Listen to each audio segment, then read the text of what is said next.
May napansin ko lang, yung bahay nyo kasi andito mismo sa tabing dagat. So, na-imagine ko lang yung sitwasyon nyo pag ano, paano pag bagyo. Mga ito nang barakuan ko. Nadigadak hindi di kunta magbalay kayo. O nakita ko kasi mga kanay-nice yung bahay po nila andito mismo sa, kung naririnig nyo yung parang ano ng alon, yan. Sa ano yan, sa likod nila kasi andyan talaga, siguro mga ilang di pa lang, di ba? Tubig dagat na. So pag bagyo, ano yun dito, sitwasyon nyo? Nagkukuhan kami. Naliwat na lang kami. Nag-evacuate na lang tayo. Umaabot ba dito yung tubig dagat pag bagyo? Good morning po sa ating lahat. Subscribe po natin. Ednat Mundor. Ring of Partners mga kaibigan sa Samar. Northern Samar. Ayan. Salamat po mga kalingap. Thank you po, Kuya Val. Salamat.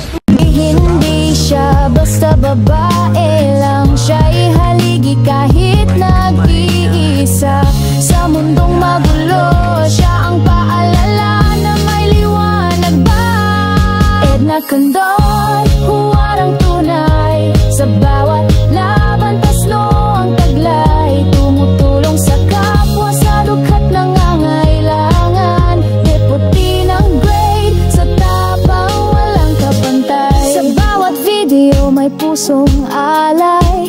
Kwento ng buhay para sa tunay na gabay. Hindi lang inspirasyon, kundi aksyon. Sa channel niya, damang-damang malasakit at misyon. Mga kanay-nice, Kalinga Partners, good morning. Nandito tayo sa Barangay Imelda, Mondragon, Northern Samar.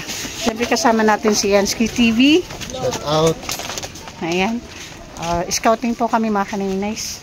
Samahan niyo po kami. Mas mahirap yung daan dun. Hello baby. Grabe tong bahay na to. Sirang-sira na din pero walang tao, nakalak. Doy, hay ng tao dida. Maray?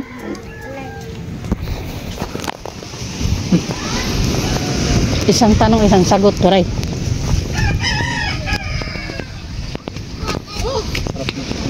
Shot ng hangin dito.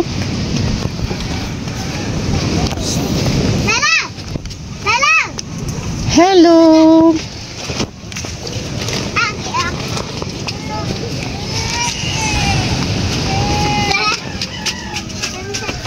Gandang umaga, Nay. Hello po. Pwede pong maistorbo si Nanay sandali. Kikadla. Okay. Pasok ako, Nay, ha? Kami lang. Okay. Lang, pasok ako, Nay, ha? Okay, dito lang. Oo. May ilaw ka, Nay? Pwede ba nating pailawan para makita tayo?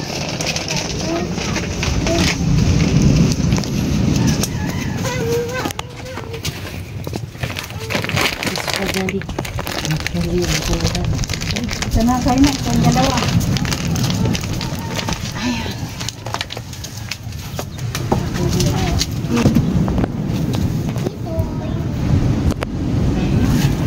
Morning, Nay. Agaman. Musta? Gila. May isa ka lang ito? Bukutang. Ang mga anak mo to, itong tatlo? Ay, adila sa'yo. Isa lang anak mo. Unong. Kala ko isa. Anim pala. Okay, Nanay, bago tayo magkwentuhan, pakilala mo na ako. Sige. Pakilala po muna ako. Ako po si Edna Condor. Nay-nice po kung tawagin sa aming team. Ang head po namin ay si Joey the Great.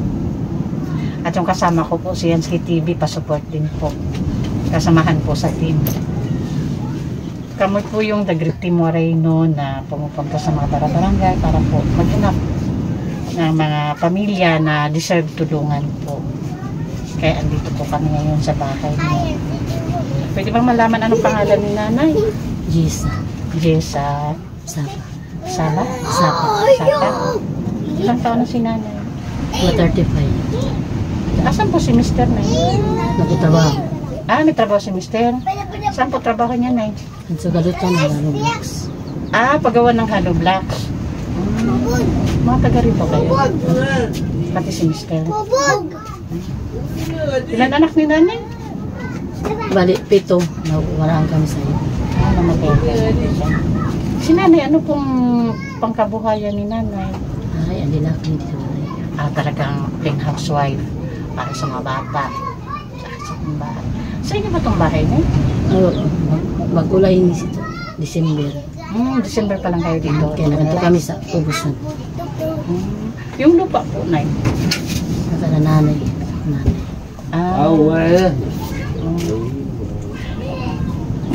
Kumusta naman na yung araw-araw na buhay? Yan man la, nakakakuan man. Kakaraos naman. Hello.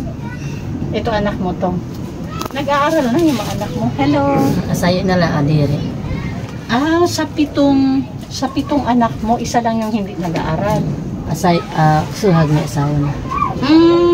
Bata Ang pa. eldest daw ni nanay, mga kanay si May, asawa na.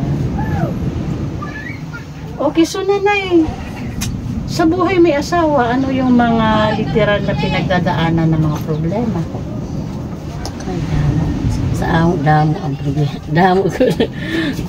Madami talaga. talaga sa mga pag-eskwela danay, siyempre damo. Makuri ka da. Labi na danay sa siton iba-iba siya trabaho. Danay na istambay. Siyempre danay wala kita. Marunong ka mag-Tagalog na yun? Wala Tagalog. Sige, translate ko na lang po. Okay. Ibig sabihin ni nanay is marami daw problema. Tulad na lang una, dahil yung asawa niya daw is hindi naman permanente may trabaho, paiba-iba. Minsan walang kita. Tapos yung mga nag-aaral mo, ilang bata? Yung nag-aaral mo? Anim. Bali, tupat na sira kay 4. nawara asay may asawa naman. Asay di eskwela. Mayroon pang hindi. Yung maliliit. So, 4 yung estudyante niya. Tapos, yung eldest niya may asawa na naman. So, mahirap talaga pagdating sa pang araw-araw na financial. Sa tingin mo na yung pinaka number 1 talaga na problema sa pamilya is yung financial. Yun na talaga. Financial. Paano na pag umaabot sa point na wala talaga madukot? Anong ginagawa niyo mag-asawa? Apiki manak sa nanay. Nag-rapulig. Nangungutang at tapos pag kuwan sito nakakaluwag na kami. Nagbabayad na lang. Minsan lalapit sa magulang para manghiram. Ako, mayroon. Ilang taon na kayo mag-asawa ni tatay? 16. 16 years na kayo mag-asawa? Ako kasi suhag maaman sa naidad sa pag-asawa. 16 Ito na eldest mo na nag-asawa na 16 din yung 16 pa. Babae lalaki yung Lalaki. taon.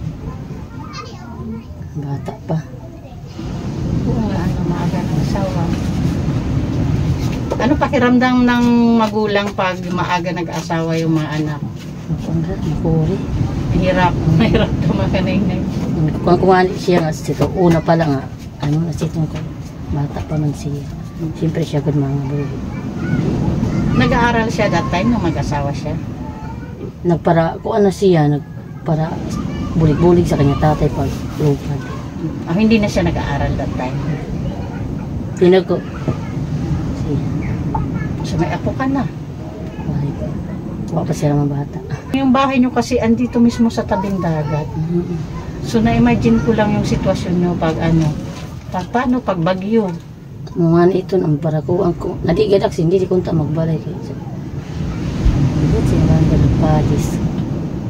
O nakita ko kasi mga kanay-nays yung bahay po nila andito mismo sa... Kung naririnig nyo yung parang ng alon, yan. Sa yan sa likod nila kasi andyan talaga siguro mga ilang di pa lang, di ba? Tubig dagat na. So pag bagyo, ano yun dito sitwasyon nyo? Nagkukuhan kami. Naliwat na lang kami ngadto. Nag-evacuate na lang tayo. Umaabot ba dito yung tubig dagat pag bagyo? Siguro ko 3 years na waray man. Pero dati-dati kasi talaga hasta dida. Umaabot talaga dito yung tubig. Sa loy. Lalo na kasi yung pinakadelikado dyan, yung alon. Tatamaan kayo, lalo na pag masama yung panahon, di ba? Tapos may mga babies kayo.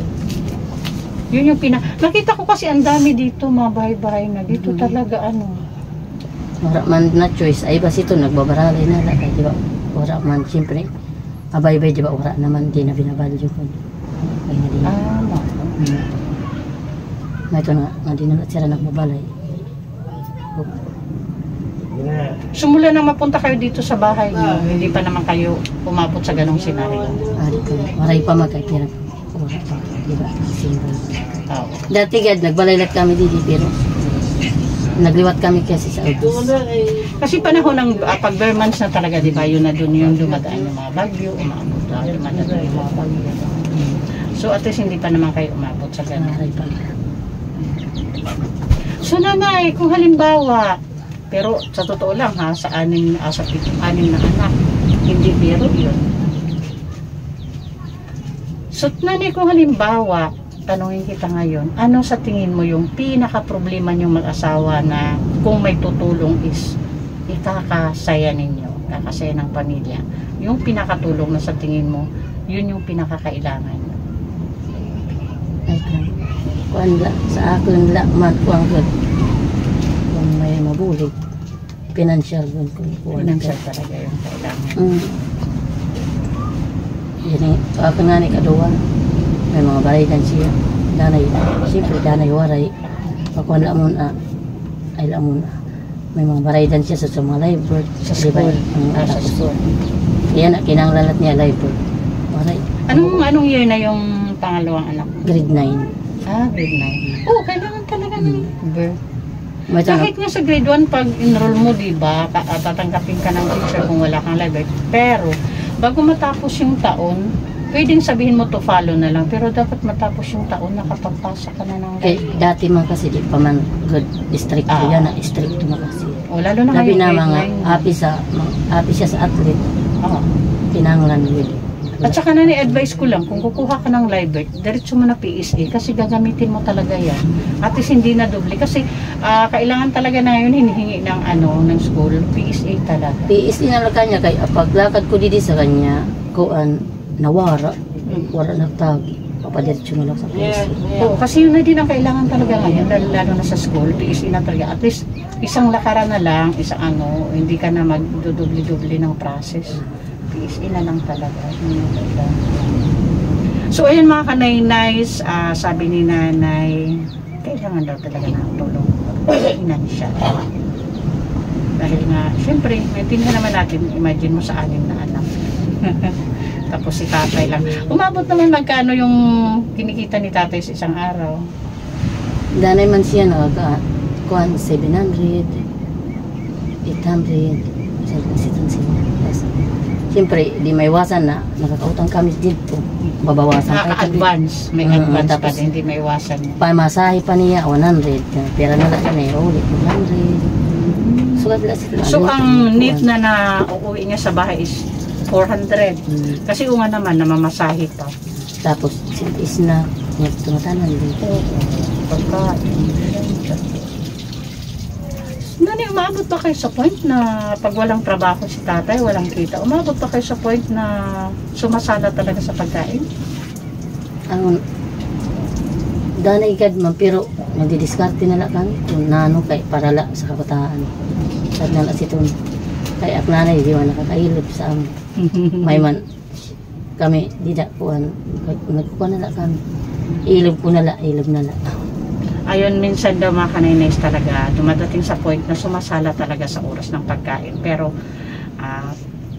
gaya ng lahat ng nanay, instinct sa lahat ng nanay, gagawa ng paraan para may maisubo yung mga bata. Yun yung kailangan kasi. Sa atin kasi ng mga magulang, di ba, kung ano yan, okay lang. Pero sa mga bata talaga hindi pwede. So, yun yung pinakamabigat na So, nanay, may dala kaming bigas para sa'yo. Galing kay Sis Beth. Ito po, Nay. Paunang pasalubong. Pasalubong namin sa aming pagbisita. Unang pagbisita. Ano yun, madam? Pero, wait lang tayo. Mamaya kausap tayo. Pero, nanay, sana sa susunod na pagbisita namin, dala na namin yung wish mo.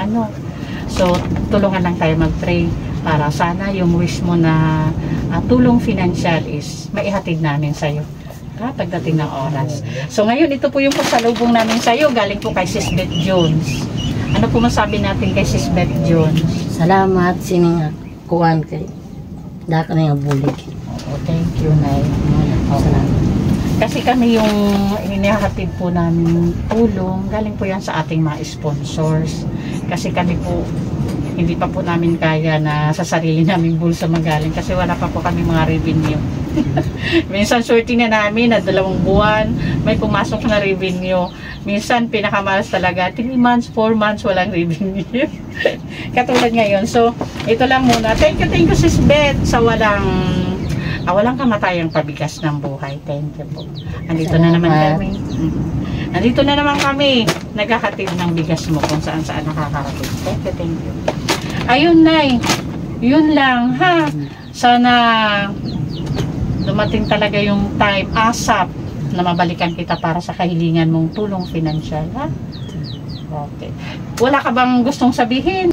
Kunta, diretso man na panggulig nila sa mga susunod. Ayun. Sana daw tuloy-tuloy. Oh, sana daw tuloy-tuloy yung mga pagtulong ng kalingap natin para sa mga katulad nila. So, Nanay, pwede ko bang maipakita yung loob ng bahay mo? Okay lang? Kila agad. Ayan mga kananay, pakita ko lang yung bahay ni ate. Ayan po, dito po yung kusina nila. Wala daw silang mga gamit. Pero nanay, okay lang yan. Importante, in good health ang family. Ano? Ayan. Ayan po lang. Kung iikot ka lang po dito sa bahay nila, yan na po makikita mo yung bahay nila. Ayan po. Ganun lang po kaliit. Dito sa sala ni nanay kung saan kami naupo, mga 1 dipa. Tapos dito, ito yung tulugan nyo, Nay. Dito naman po yung ito po yung tulugan. Wala pa daw budget. Malaki lang yung budget pag bahay. Ito yung tulugan niya. Yung tulugan nila is ganun din, mga 1 dipa mahigit. Parang Tanga na lang. Oo. Kuha na lang kami. Yung tulugan nilang bali 8 kayo. 6 na mga bata. Tapos yung mag-asawa. Ganon din yung lapad dito. 1 dipa. 1 dipa talaga. Ganon lang ka-cute, kaliit ng bahay ni nanay. Ayan. Nanay, thank you ha. Salamat. Ayan, mainit na hapon mga kanainays, pero ang sarap ng hangin dito. Okay, pa-support po sa ating founder, ang ama ng Kalingap, Kuya Val Santos Matubang, at Ina Vlogs and Kalingap Rab, para po sa patuloy na paglingap. And thank you din sa ating mga sponsors na palaging andyan. Of course, Manay Terry Anderson, Ma'am Hawaii, Sis Beth, Sangka Ima Vlogs, Miss Irene Debbie, Sis Marcelina Fedorowicz, Ma'am Sally Negan, Sis Claire Zarmalinica, and Ma'am Beverly Prince. So, thank you po. Palambing din po pa-support the Great Moray non, headed by our Ambadju with the Great. Ang inyong lingkod po, Kanainay Sid na Condor, Yansky TV, Nelson TV Official, Limix TV, Annabelle Mix Vlog, and Biyaheng King. Thank you so much po.